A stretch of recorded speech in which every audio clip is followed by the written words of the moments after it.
right, today in class we are going to be creating a 1920s rendition photo of ourselves. So the first thing you're going to want to do is go on to Google and find a picture that you like. I found this one because it reminds me, I have one of my very best friends, Lisa. It reminds me of her, and so I thought, oh my gosh, that's so cute from like when we were kids. Obviously, we're adults now, but she's short and I'm tall, so it's pretty funny when we hang out together.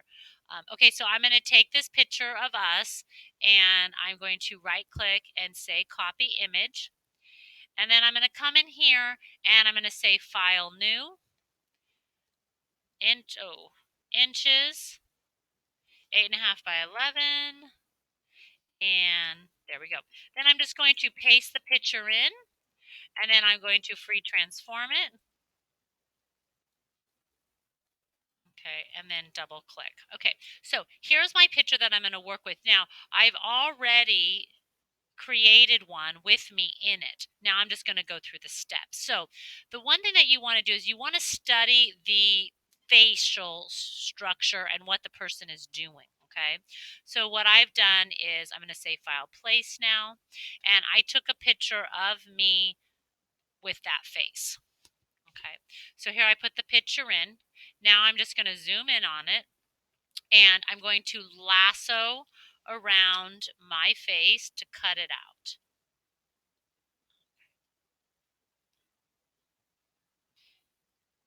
And just do the best you can. Okay, there we go. And then I'm going to cut it. Oh, you might have to rasterize the layer. I'm going to cut it and I'm going to paste it.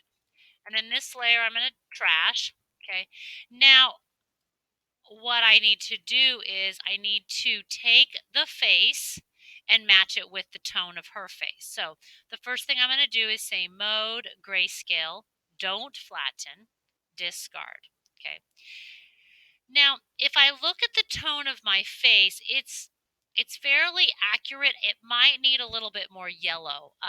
So I'm going to say adjustments. You can play around with brightness and contrast.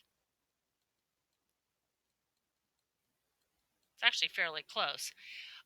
You can also play around with, some of you might need to go into color balance. This one is not allowing me to, but last time I was able to. Color balance, you might need to add more yellow or more pink to the tone, depending on where you're at, or hue and saturation as well. Okay, so that looks pretty darn good. Next, what I'm going to do is I'm going to now take her face and remove it. So now I have to remember there is a shadow here, so I don't want to forget to add that. So I'm going to come in and cut out her face. And then I'm also going to remove the hat, because what ends up happening is, depending on the size of our face, it might not match up. So I'm going to come in here.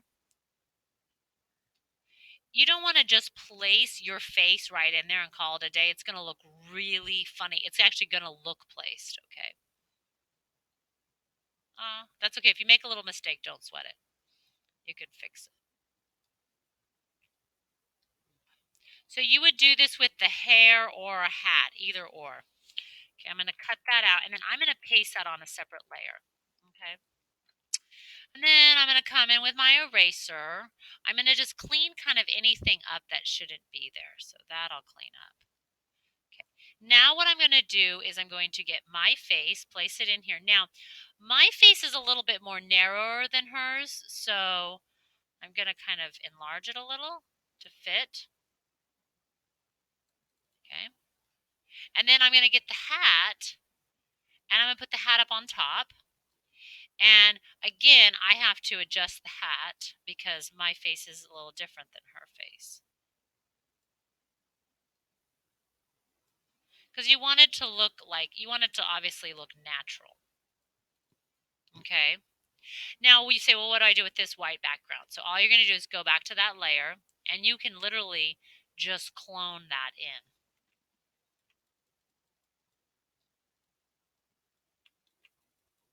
I'm going to make it a little bit bigger. And again, I'm working fast because of time. I would prefer you to work a lot slower and make sure you're paying attention to detail. Okay, here we go. Wa la la. Almost done. Okay. I think the clone tool by far is my favorite tool. Okay. All right. Now what I need to do is I need to kind of come in here and I'm going to clean up my face. There's a little bit of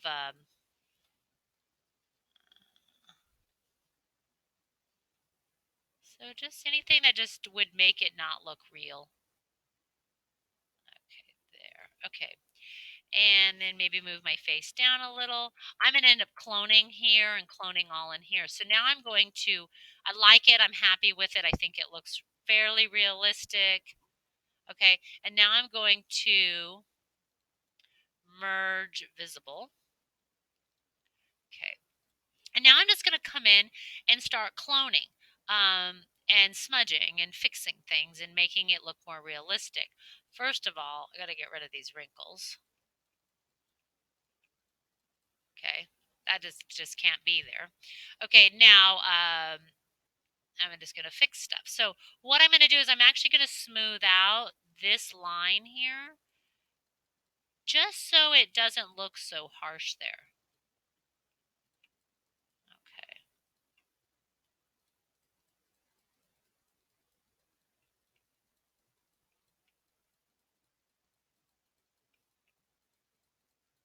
And that's all you're basically going to do. Messing up here. The clone tool is good for about 2 or 3 clicks. The other thing you can do is you can do the smudge tool. Now, be a little careful with the smudge tool because as you know, the smudge tool can make it look a little fake. Okay.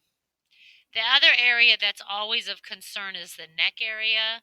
So here I'm going to just kind of smudge that up and just kind of smudge it in a little. Okay.